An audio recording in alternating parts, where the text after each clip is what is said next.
ಎಲ್ಲರಿಗೂ ನನ್ನ ನಮಸ್ಕಾರಗಳು. ಜೈ ಭೀಮ್, ಜೈ ಭೀಮ್, ಜೈ ಜೈ ಭೀಮ್. ಸ್ವಲ್ಪ ಜೋರಾಗಿ ಧ್ವನಿಯಲ್ಲಿ ತಾವು ಹೇಳ್ಬೇಕಾಗ್ತದೆ ಜೈ ಭೀಮ್.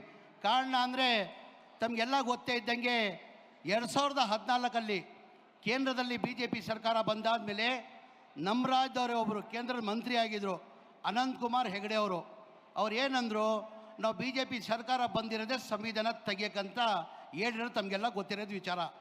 ಇವತ್ತು ಬಾಬಾ ಸಾಹೇಬ್ ಅಂಬೇಡ್ಕರ್ ಸಂವಿಧಾನ ಕೊಟ್ಟಿಲ್ಲ ಅಂದರೆ ನೀವು ಅಲ್ಲಿ ಕೂರೋಕ್ಕಾಗ್ತಾ ಇರಲಿಲ್ಲ, ನಾನು ಇಲ್ಲಿ ಮಂತ್ರಿಯಾಗಿ ನಿಲ್ಲಕ್ಕಾಗ್ತಾ ಇಲ್ಲ. ಇವತ್ತೇನು ನಮ್ಮ ನಾಯಕರಾದಂಥ ರಾಹುಲ್ ಗಾಂಧಿ ಅವರು ಇವತ್ತು ಧ್ವನಿಯನ್ನು ಎತ್ತಿ ಇವತ್ತು ಕಾರ್ಯಕ್ರಮನ ಹಮ್ಮಿಕೊಂಡಿದ್ದೀರಾ, ಆ ಕಾರ್ಯಕ್ರಮನೂ ಹಮ್ಮಿಕೊಳ್ಳೋಕ್ಕೆ ಸಾಧ್ಯ ಆಗ್ತಾ ಇಲ್ಲ. ಹಾಗಾಗಿ ನಮ್ಮ ಕರ್ತವ್ಯ ಆಗ್ತಾ ತಾನೆ ಜೋರ ಧ್ವನಿಯಲ್ಲಿ ಜೈ ಭೀಮ್ ಹೇಳೋದು. ಜೈ ಭೀಮ್, ಜೈ ಭೀಮ್, ಜೈ ಜೈ ಭೀಮ್. ವೇದಿಕೆ ಮೇಲೆ ಆಸೀನಿರುವ ಎಲ್ಲ ನಮ್ಮ ಪಕ್ಷದ ಮುಖಂಡರೇ, ಇಲ್ಲಿದ್ದಂಥ ಎಲ್ಲ ಕಾರ್ಯಕರ್ತರೆ, ಮೊದಲೇ ಆಗಿ ತಮಗೆ ವರಮಹಾಲಕ್ಷ್ಮಿ ಹಬ್ಬದ ಆರ್ಥಿಕ ಶುಭಾಶಯನ ಕೋರಕ್ಕೆ ಬಯಸ್ತಾ ಇದ್ದೀನಿ. ಇವತ್ತು ಹಬ್ಬದ ದಿನವೂ ಇಷ್ಟು ದೊಡ್ಡ ಮಟ್ಟದಲ್ಲಿ ತಾವು ಬಂದು ಈ ಕಾರ್ಯಕ್ರಮದಲ್ಲಿ ಭಾಗವಹಿಸಿದ್ದೀರಾ. ಹಾಗಾಗಿ ನಿಮಗೆ ಮೊದಲನೇದಾಗಿ ಕೈ ಜೋಡಿಸಿ ದೊಡ್ಡ ನಮಸ್ಕಾರನ ಸಲ್ಸಕ್ಕೆ ಬಯಸ್ತಾ ಇದ್ದೀನಿ. ತಮಗೆಲ್ಲ ಗೊತ್ತೇ ಇದ್ದಂಗೆ ನಮ್ಮ ನಾಯಕರಾದಂಥ ರಾಹುಲ್ ಗಾಂಧಿ ಅವರು ಈ ಚುನಾವಣೆ ಇದರಲ್ಲಿ ನಿನ್ನೆ ಪ್ರೆಸ್ ಮೀಟನ್ನು ಮಾಡಿದ್ದಾರೆ. ತಮಗೆಲ್ಲ ಗೊತ್ತೇ ಇದ್ದಂಗೆ ಡೀಟೇಲ್ ಆಗಿ ಮಾನ್ಯ ರಾಹುಲ್ ಗಾಂಧಿ ಅವರು, ಮಾನ್ಯ ಮುಖ್ಯಮಂತ್ರಿಗಳಾದಂಥ ಸಿದ್ದರಾಮಯ್ಯ ಸಾಹೇಬರು, ಮಾನ್ಯ ಉಪಮುಖ್ಯಮಂತ್ರಿಗಳಾದಂಥ DK ಶಿವಕುಮಾರ್ ಸಾಹೇಬರು ಡೀಟೇಲ್ ಆಗಿ ತಮ್ಮ ಬಂದು ಹೇಳ್ತಾರೆ. ನಮ್ಗೆ ಗೊತ್ತಿದ್ದಂಗೆ ಕರ್ನಾಟಕದಲ್ಲೇ ನಮ್ಮ 2024 ಏನು ಮನ್ಸೂರ್ ಖಾನ್ ಅವರು ಕಾಂಗ್ರೆಸ್ ಪಕ್ಷದ ಅಭ್ಯರ್ಥಿಯಾಗಿದ್ದರು, ತಾವೆಲ್ಲ ನೋಡಿದ್ದೀರ ಅವತ್ತು ಟಿ ವಿದಲ್ಲಿ.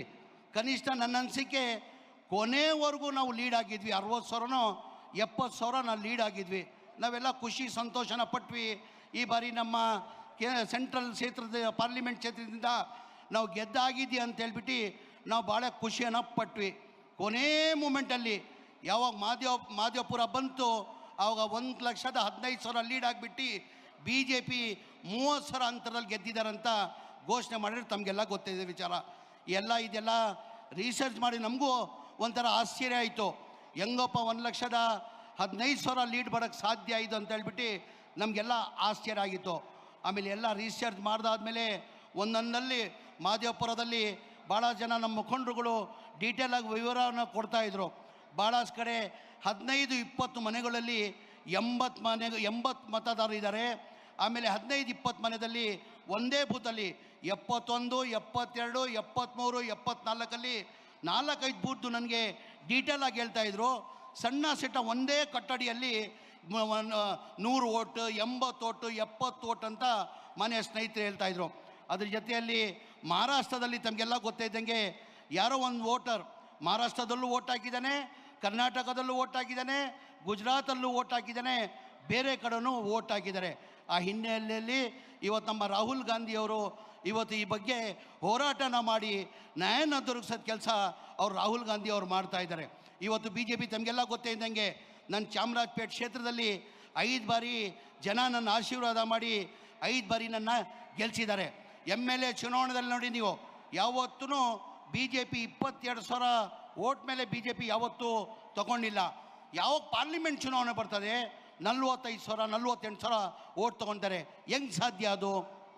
ಅಸೆಂಬ್ಲಿಯಲ್ಲೂ ತೊಗೊಳ್ಬೇಕು ತಾನೆ. ಅಸೆಂಬ್ಲಿಯಲ್ಲಿ 22,000ಇಂದ 23,000 ಓಟ್ ತೊಗೊಂಡಿರೋದು. ಪಾರ್ಲಿಮೆಂಟ್ ಬಂದರೆ 45ಇಂದ 48,000 ಓಟ್ ತೊಗೊಳ್ತಾರೆ.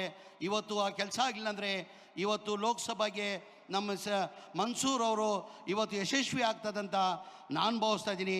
ಆ ಕಾರಣಕ್ಕೆ ಇವತ್ತು ರಾಹುಲ್ ಗಾಂಧಿ ಅವರು ಧ್ವನಿಯನ್ನು ಎತ್ತಿದ್ದಾರೆ. ನಾವೆಲ್ಲ ರಾಹುಲ್ ಗಾಂಧಿ ಅವ್ರ ಜೊತೆ ಇದ್ದೀವಿ. ರಾಹುಲ್ ಗಾಂಧೀಜಿ आप आगे बढ़ो, हम तुम्हारे साथ हैं.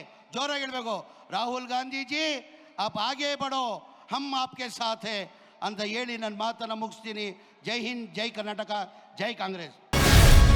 ಗ್ಯಾರಂಟಿ ನ್ಯೂಸ್, ಸುದ್ದಿ ಖಚಿತ, ನ್ಯಾಯ ನಿಶ್ಚಿತ.